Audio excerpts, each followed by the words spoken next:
Welcome back to Games Revealed, all my pals out there. Yes, we're going to be talking about Palworld this video. So, honestly, there's a lot of controversy. There's a lot going on about this.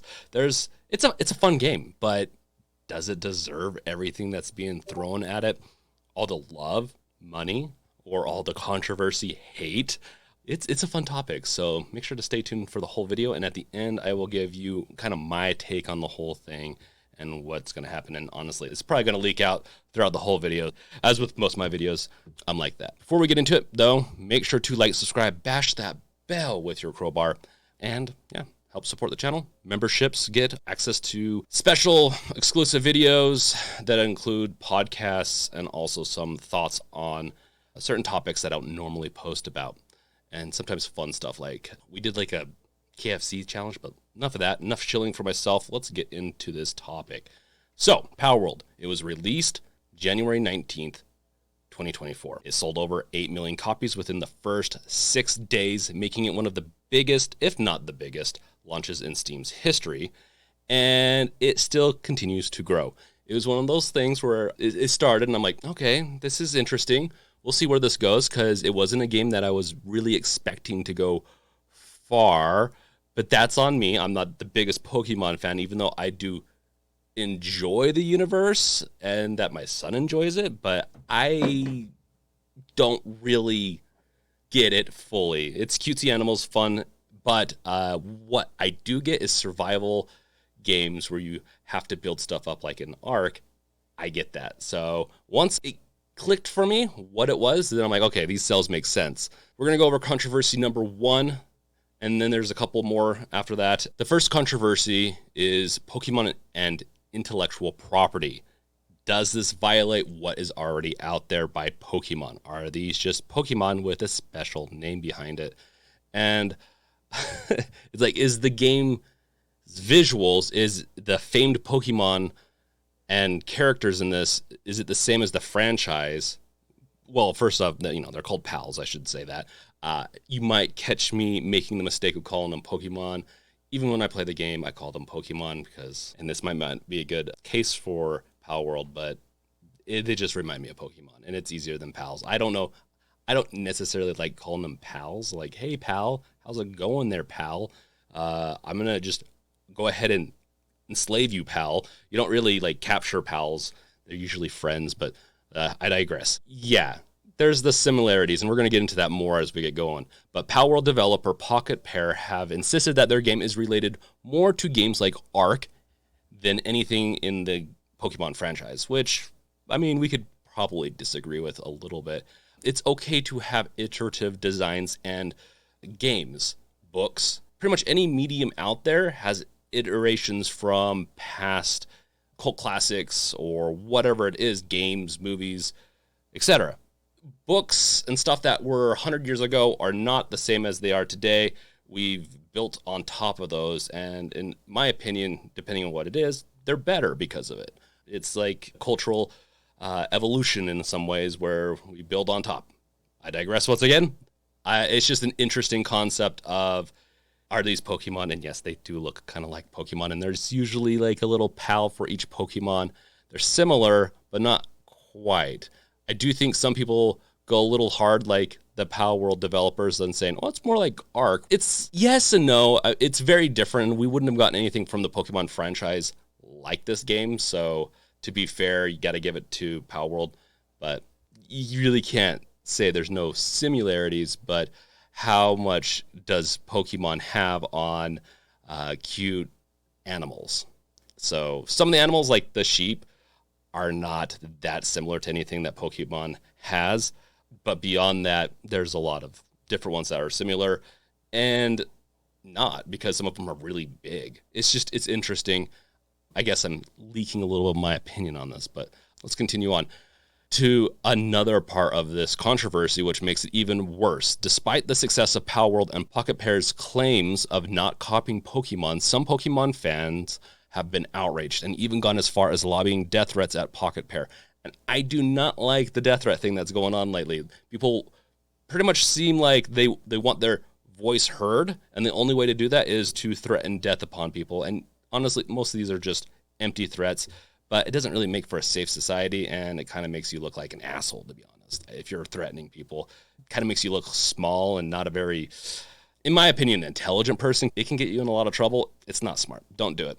And the Pokemon Nintendo and the Pokemon world and some of these games and franchises that are almost more for kids in some ways, even though millennials have a huge claim on the Pokemon brand as we grew up with it. It's just crazy how toxic these fandoms can get, and just stop it. Stop it. We all can have fun. Palworld can exist. It doesn't make Pokemon any worse. So let's continue on with this video.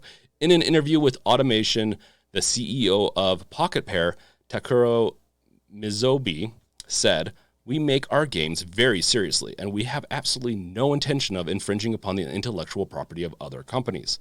No surprise there. They're going to try to defend it as much as possible, and I honestly think they're going to win the case. Pocket Pair CEO also stated that the game passed its legal inspection and had not found any infringements had been made on intellectual properties. I think it's going to be hard for Pokemon to win. They just have a lot of money to throw at this and can cause some issues. This is also, I believe, a Japanese game, so there's Japanese copyright that they're dealing with more than some of these other legal systems. Potentially, they only have to deal with Japan in this case, but who knows? There could be other countries that they'll also have to fight this in.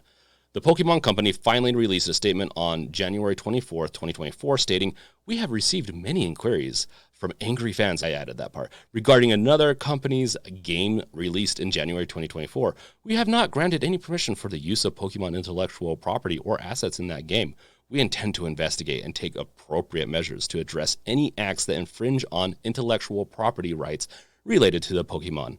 We will continue to cherish and nurture each and every Pokemon and its world, and work to bring the world together through Pokemon in the future." Yeah, by suing the hell out of them. Guaranteed. Pokemon, just like Nintendo, anything that looks similar to their game or like their franchise, they're going to be aware of. They as in Palworld, have been promoting this for about 3 years. So they've had 3 years to keep an eye on this.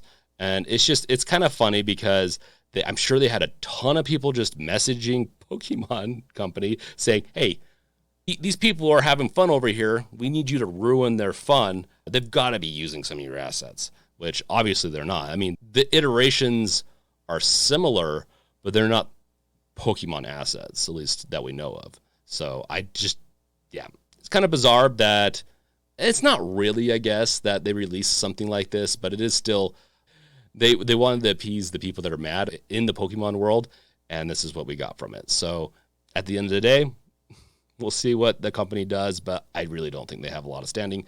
They might try to sue just to hold it up and maybe bring out their own thing, but they're not going to bring out guns. They're going to have that. Like, Palworld's just a little edgier, and I just don't think Pokemon's willing to do anything about that.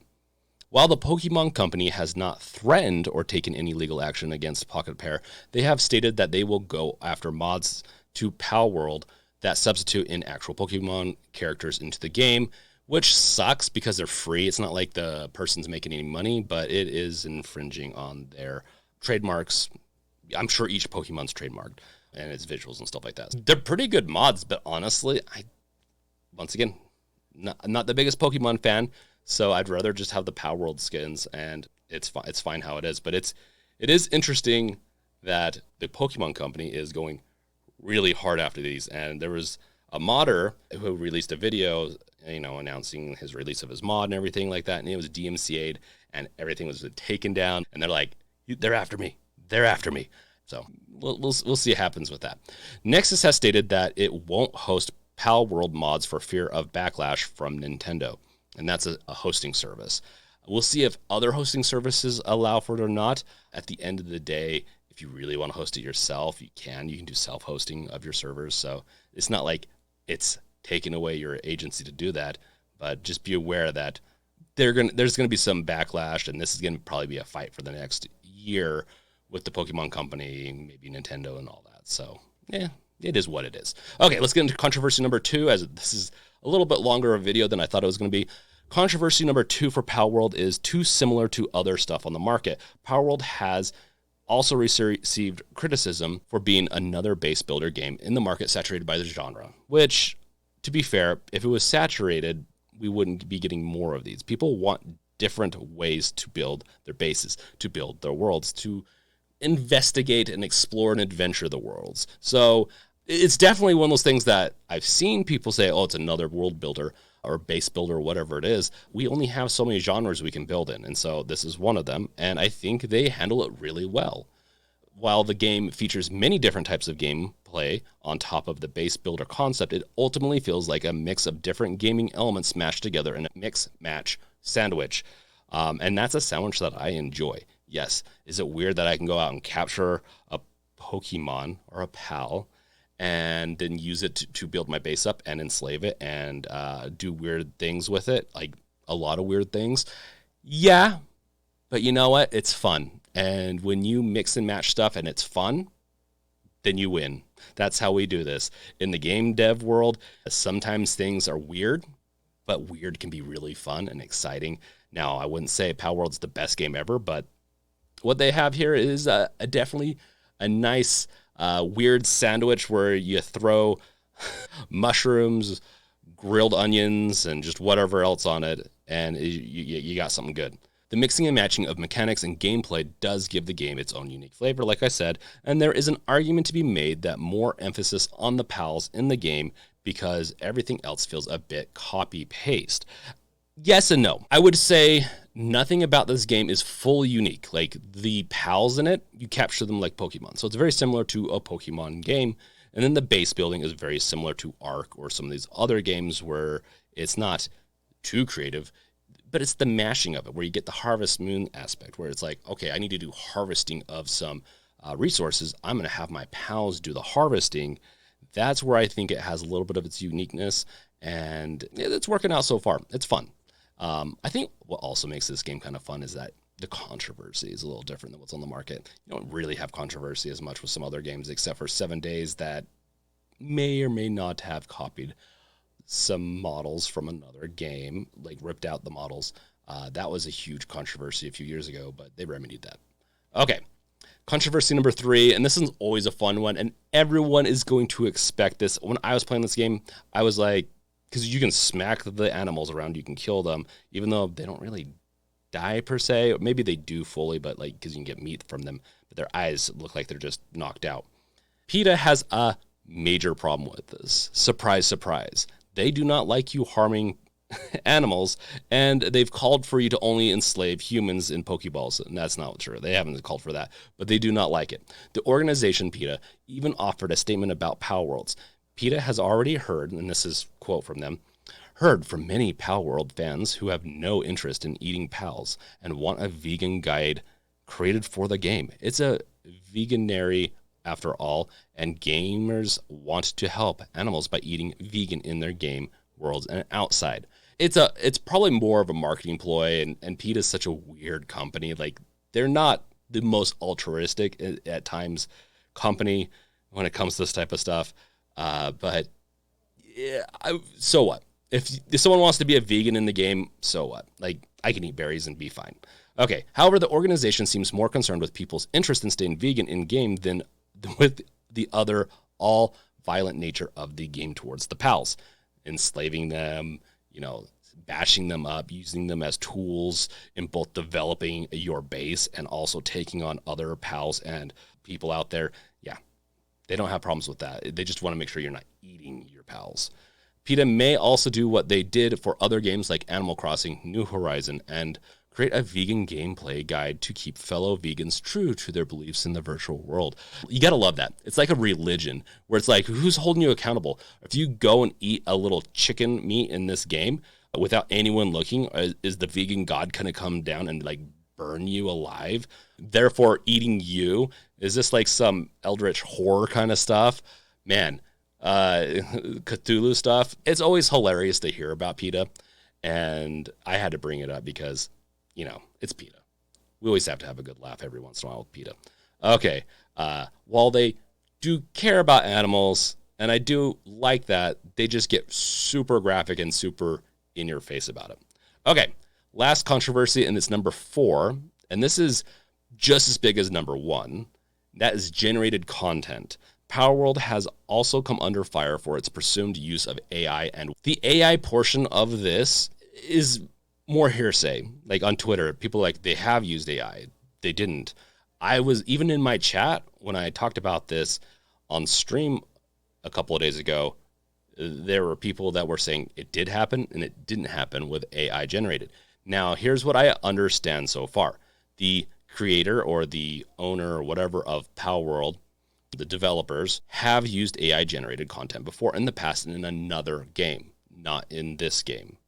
And I would say I haven't seen anything that would really tell that it's a AI generated asset. Everything seems okay. Like, I don't even think that maybe the world's generated. I wouldn't be surprised if they use a seed for generating the world, but beyond that, I don't think there's anything AI generated in this game. Plus, with all the controversy with Steam and a bunch of these other companies that, platforms that sell and host the games, I don't know if they would risk it.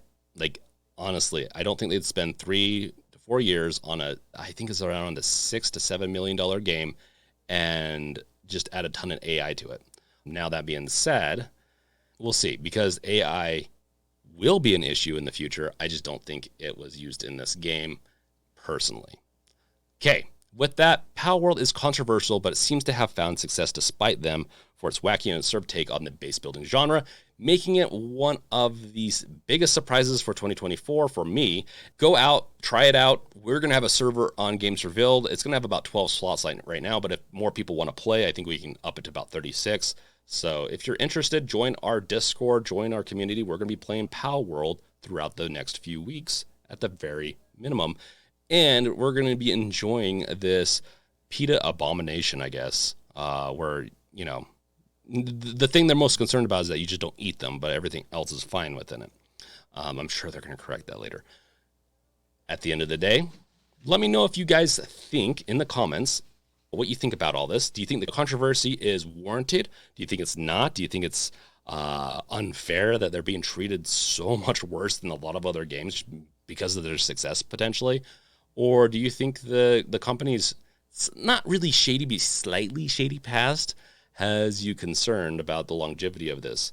They definitely, one thing I guess I didn't touch on very well is they've done some abandonware, and I think they haven't done enough for certain games is what I've heard.